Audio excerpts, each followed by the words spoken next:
7 জানুয়ারির জাতীয় সংসদ নির্বাচনের মতো উপজেলা নির্বাচনেও নেই বিএনপি সহ অধিকাংশ রাজনৈতিক দল।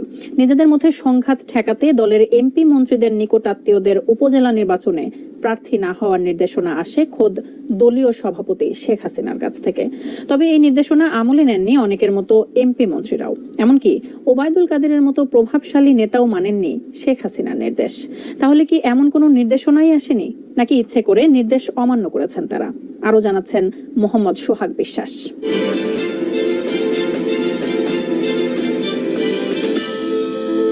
উপজেলার নির্বাচনের ঠিক আগ মুহূর্তে দলীয় সংসদ সদস্য, মন্ত্রীদের পরিবারের সদস্য কিংবা নিকট আত্মীয়দের উপজেলার নির্বাচনে প্রার্থী না হওয়ার নির্দেশনা দেয় ক্ষমতাসীন আওয়ামী লীগ। এমনকি যারা এরই মধ্যে প্রার্থী হয়েছেন তাদেরও সরে দাঁড়াতে বলা হয়েছে।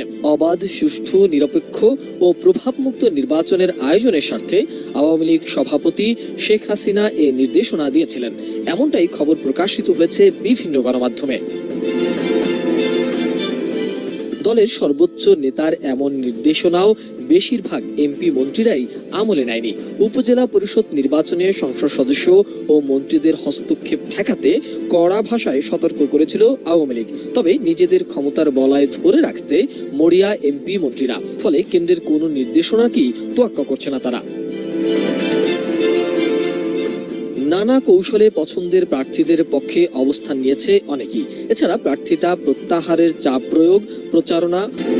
44তম স্বদেশ প্রত্যাবর্তন দিবসের আলোচনা সভা ঢাকা জেলা আওয়ামী লীগ কার্যালয়ে আলোচনা সভার আয়োজন করে আওয়ামী লীগের কেন্দ্রীয় কমিটি। প্রধান অতিথি দলের সাধারণ সম্পাদক ওবায়দুল কাদের। শেখ হাসিনার দেশে ফেরার সেই দিনে স্মৃতিচারণ করেন দলের কেন্দ্রীয় নেতারা, বলেন সব অপশক্তি রুখে দিয়ে এগিয়ে যাবে বাংলাদেশ। আমাদের সকলের লক্ষ্য একটাই, এই দেশকে যদি শেখ হাসিনার নেতৃত্বে দিতে হয়, তাহলে এই পাকিস্তানের এই রাজাকারদের বংশধরদের তাদের এই মাথা উঁচু করে দাঁড়ানোর সুযোগ দেওয়া যাবে না। দিন রাত পরীক্ষে ঢুকে তার মোকাবেলা করার জন্য আপনারা প্রতিটি ছাত্রী সমাবেশকে সফল করেছেন, এর সকল ভাগিদার হলেন আপনারা। ওবায়দুল কাদের সাফ জানান, কোন বিদেশি শক্তি শেখ হাসিনাকে নিয়ন্ত্রণ করতে পারে না, একমাত্র দেশের জনগণই আওয়ামী লীগকে নিয়ন্ত্রণ করে। শেখ হাসিনাকে কেউ নিয়ন্ত্রণ করতে পারে না। এতক্ষণ শিরোনাম শুনছিলেন, এবার বিস্তারিত। প্রিয় দর্শক, আপনি যদি এই চ্যানেলে নতুন হয়ে থাকেন, ভিডিওটি দেখতে দেখতে চ্যানেলটি সাবস্ক্রাইব করে আমাদের সঙ্গেই থাকুন। আর এই ভিডিও সম্পর্কে আপনি আপনার মূল্যবান মতামতটি কমেন্ট বক্সে জানিয়ে দিন।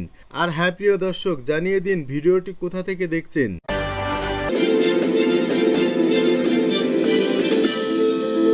উপজেলার নির্বাচনের ঠিক আগ মুহূর্তে দলীয় সংসদ সদস্য, মন্ত্রীদের পরিবারের সদস্য কিংবা নিকট আত্মীয়দের উপজেলার নির্বাচনে প্রার্থী না হওয়ার নির্দেশনা দেয় ক্ষমতাসীন আওয়ামী লীগ। এমনকি যারা এরই মধ্যে প্রার্থী হয়েছেন তাদেরও সরে দাঁড়াতে বলা হয়েছে। অবাধ, সুষ্ঠু, নিরপেক্ষ ও প্রভাবমুক্ত নির্বাচনের আয়োজনের স্বার্থে আওয়ামী লীগ সভাপতি শেখ হাসিনা এ নির্দেশনা দিয়েছিলেন, এমনটাই খবর প্রকাশিত হয়েছে বিভিন্ন গণমাধ্যমে। দলের সর্বোচ্চ নেতার এমন নির্দেশনাও বেশিরভাগ এমপি মন্ত্রীরাই আমলে নেয়নি। উপজেলা পরিষদ নির্বাচনে সংসদ সদস্য ও মন্ত্রীদের হস্তক্ষেপ ঠেকাতে কড়া ভাষায় সতর্ক করেছিল আওয়ামী লীগ। তবে নিজেদের ক্ষমতার বলয় ধরে রাখতে মরিয়া এমপি মন্ত্রীরা, ফলে কেন্দ্রের কোনো নির্দেশনাকেই তোয়াক্কা করছে না তারা।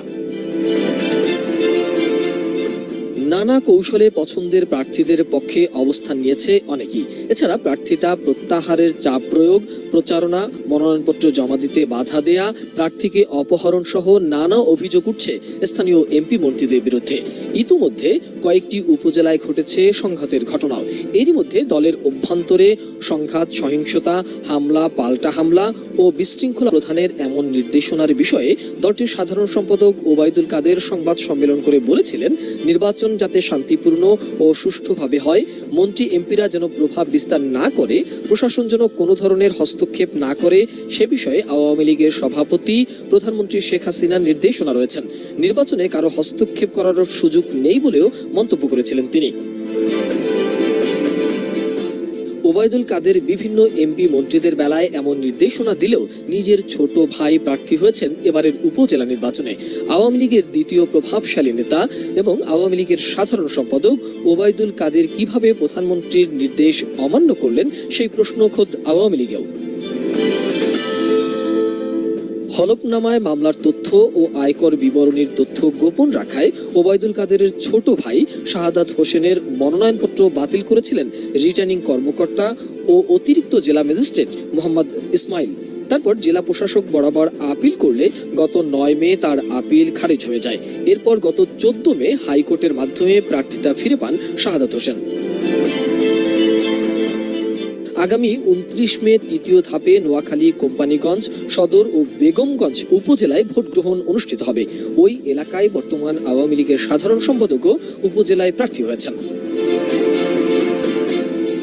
আওয়ামী লীগের অনেক নেতার প্রশ্ন, ওবায়দুল কাদের কি তার ভাইদের নিয়ন্ত্রণ করতে পারছেন না, নাকি অন্য কোনো বিষয় আছে?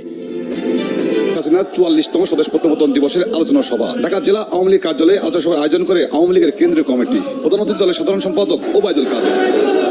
শেখ হাসিনার দেশে ফেরার সেই দিনে স্মৃতিচারণ করেন দলের কেন্দ্রীয় নেতারা। বলেন, সব অপশক্তি রুখে দিয়ে এগিয়ে যাবে বাংলাদেশ। আমাদের সকলের লক্ষ্য একটাই, এই দেশকে যদি শেখ হাসিনার নেতৃত্বে দিতে হয়, তাহলে এই পাকিস্তানের এই রাজাকারদের বংশধরদের তাদের এই মাথা উঁচু করে দাঁড়ানোর সুযোগ দেওয়া যাবে না।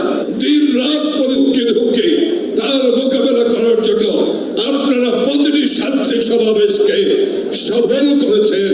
এর সকল ভাগিদার হলেন আপনারা। ওবায়দুল কাদের সাফ জানান, কোন বিদেশি শক্তি শেখ হাসিনাকে নিয়ন্ত্রণ করতে পারে না। একমাত্র দেশের জনগণই আওয়ামী লীগকে নিয়ন্ত্রণ করে। শেখ হাসিনাকে কেউ নিয়ন্ত্রণ করতে পারে না।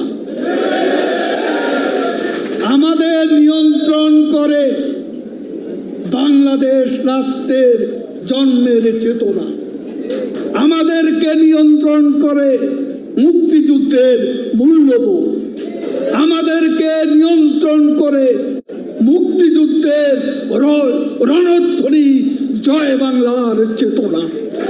28 অক্টোবর পালিয়ে গিয়ে মির্জা ফখরুল বেসামাল হয়ে পড়েছে বলে মন্তব্য করেন ওবায়দুল কাদের। যা ফখরুল ইসলাম আলমগীর